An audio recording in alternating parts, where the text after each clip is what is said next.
আমরা নগরবাসীর থেকে আশ্বস্ত করতে পাই 24/7 আমাদের কিন্তু মনিটরিং, আমাদের টহল কার্যক্রম এগুলো চলতে থাকবে।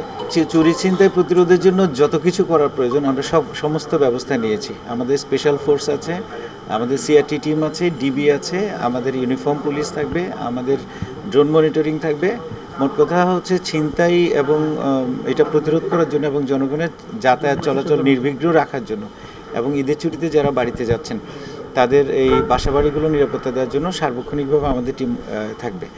আর আরেকটা বিষয় আমি বিশেষভাবে উল্লেখ করতে চাই, কারো যদি মূল্যবান জিনিসপত্র থাকে, সোনাদানা বা এই জাতীয় জিনিসগুলো থাকে, আমরা আপনাদের মাধ্যমে বলতে চাই এটা থানায় যদি আপনারা প্রপারলি জমা দিয়ে যান সেটা আপনাদের সবার জন্য ভালো মঙ্গলজনক হবে।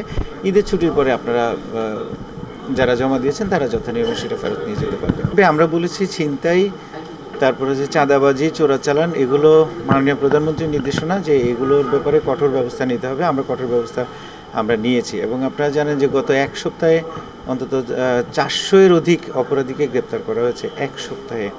এই ধারাটা অব্যাহত থাকবে।